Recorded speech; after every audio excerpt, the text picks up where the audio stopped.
All right, here's a fun little exercise to kind of loosen up the tension in your back, back traction. Get a band attached to something, anything. I'm in my living room. I have this post right here. You could find a way to attach it to the top of a door, squat rack, anything, something around this height. I have my shirt off for a reason, because I'm going to lie on the floor and I need some friction, I need traction. So the wooden floor with my skin, it kind of holds. If you have a shirt on or something slick, I'll slide. All right, so what I'm going to do is, I'm going to put this band right at my upper glutes. I'm going to go back and it's just going to kind of pull my body apart. Here. Put that right there. I stretch this out about as far as it will go without hurting myself. I'll lie down there and my upper back is kind of stuck to the floor, and then this is pulling my low back. This is best performed. I'd like to get my feet up. Once I get into a comfortable position, I'll get my feet up. You want to spend some time here, 10 to 20 minutes really. And this is best performed several hours or a day before you do lower body training, or anytime after your training is fine. But you don't want to do this right before your training, because it's going to make your muscles in your low back very vulnerable. So that's it. It's a simple one. Low back traction. I'm just going to relax, or I'm going to let my body get kind of pulled apart.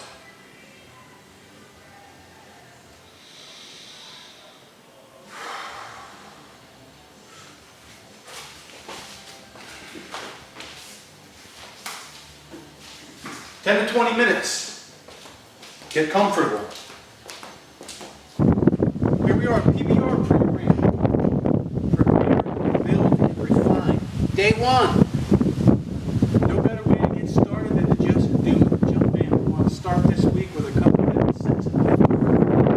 It's going to be about 6 sets of 4. We'll do a little bit less, a little bit more. Don't worry about it. It's all about progressing week to week, month to month, not exactly what you just do today. So don't get caught up in the small box. Think big picture, okay? Squats, heavy. That's the idea.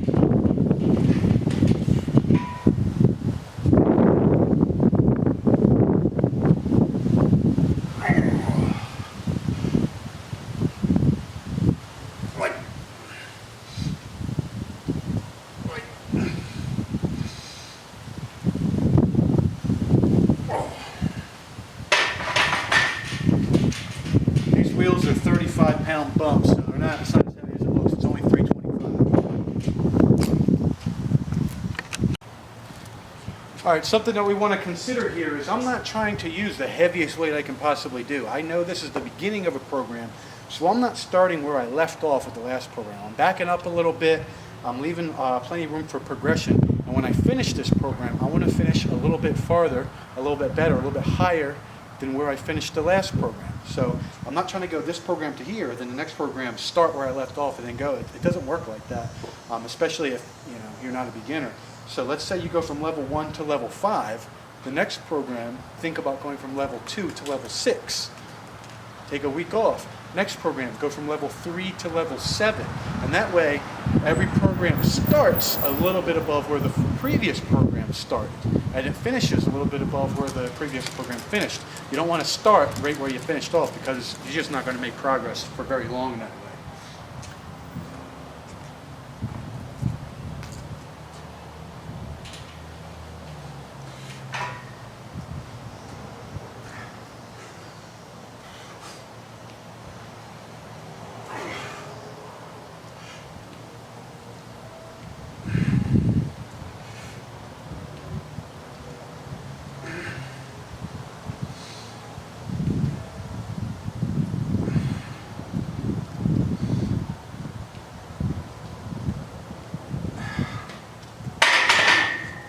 With that being said, I think start around 70 to 80% of your 1 rep max, something like that, 75% maybe. All right, here we go. Here's a general idea for the day. Week 1, day 1, lower body. We're squatting 6 heavy sets of 4, about give or take a little bit. I'm using 325, maybe about somewhere around 80%. of your normal weight. Probably even less. 60-70% would be absolutely fine to start with. Then we're going to RDLs, 3 sets of 12-ish. 255 would be a decent weight. Not too hard, not too easy. Hack squats, I'll show you how we do those. TSS hack squat, most people will be able to do it with a strap and dumbbells. If you have the machine, excellent, use it. If not, we'll find a variation for you.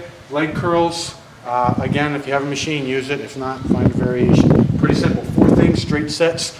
A little bit heavier right here. The rest of it's going to be medium. All right.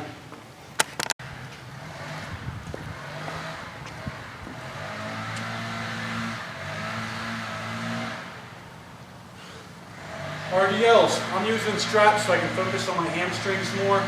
I'm looking at this more of a refining movement, so you can bitch and moan about that all you want. If you don't want to use straps, don't use them. If you do, do. But I just want to focus on my hamstrings more than my grip. So I don't want my grip to be the limiting factor. My form goal is to compensate for my grip. I'll do other stuff for my grip. Doesn't mean I always use straps, but I'm not against them either.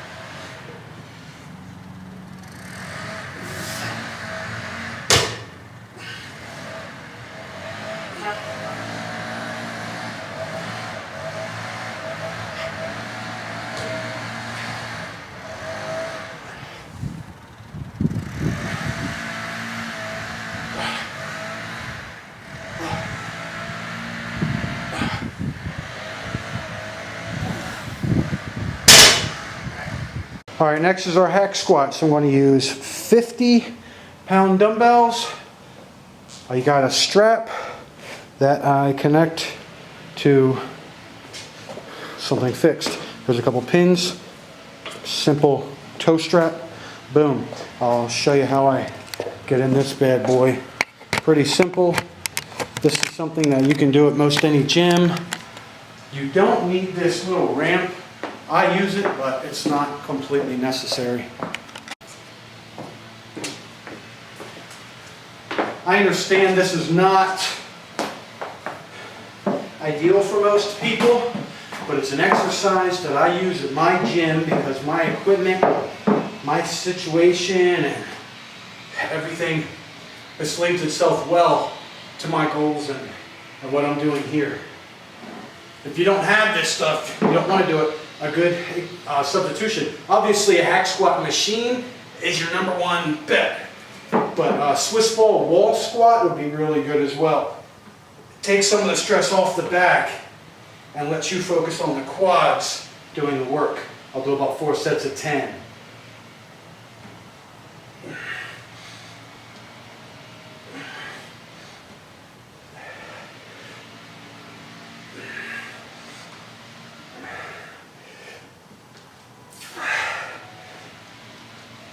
Notice how deep I'm getting every rep, as low as my body's going to allow.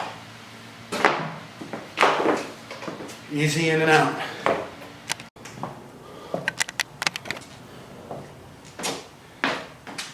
Some people may feel that the strap kind of digs into the back and it's a little uncomfortable when they put it behind there. And it is a little uncomfortable, but you know what else is uncomfortable? Putting a 400-pound barbell on your back and squatting it for reps or doing heavy deadlifts. So, toughen up, okay? You got that. But you can also make it a little bit more comfortable by adding an ab mat, and I'll just show you what I do. So for beginners, they're going to feel a little wobbly. This is not really a beginner exercise. A beginner exercise would just be holding the strap in their hands, using it for some support, and they can just use their body weight. That's a beginner exercise. It's also a fantastic warm-up if you're a little bit more advanced on lower body weight. Great warm-up. So you can put this strap right behind your back. Boom. And then do your reps like that. That way your hands are free so you can hold dumbbells and it supports you that way. I also like to twist this one time.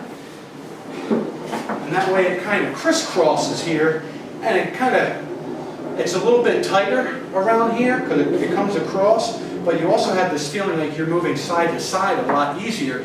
So you actually have to work your sides a little bit more for lateral stability. But that's minor. And then finally, what I do is, if you want to make it a little bit more comfortable, you can put something like an ab mat simple ab mat. I put it right at my low back, bend over, and I put that right on the ab mat. And it really does feel a lot more comfortable. Make sure you do a rep or two to find your foot placement before you add your weight. Grab this weight here and drive. If I want to hit my quads more, which I do with this exercise, I'm going to have my feet a little bit more narrow than a typical squat, and I'm going to go as deep as I can to get as much range of motion in those knees as I can possibly get. And the benefit of having this strap is to keep my torso upright and force my quads instead of my hips and back to get overworked and fatigued.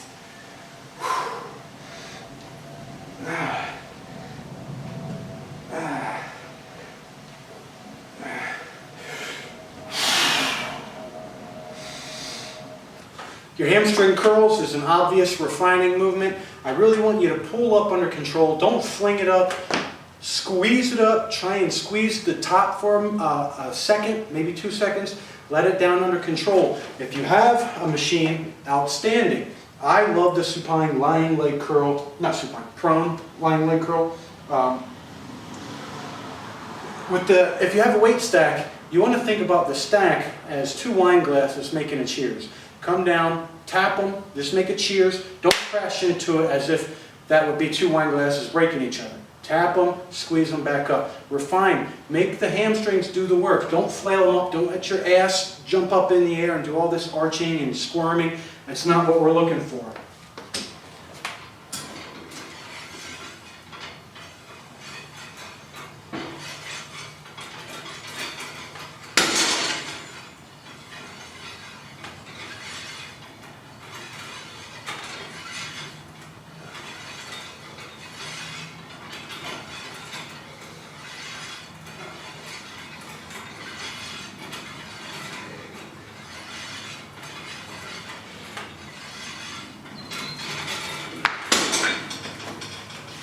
I know a lot of you guys might not be into stuff like this, but I found that it does work really well. It helps alleviate knee pain. Do some isolation work. I'm going to go over the general template. Isolation work is really going to help if you want to help build specific muscle parts. Compound movements all the time aren't enough when you're moving along. That's obviously where you want to start, the big compound movements. But remember, this is prepare, build, and refine. Certain refining movements are outstanding. Some are a waste of time. You got to find what works best for you.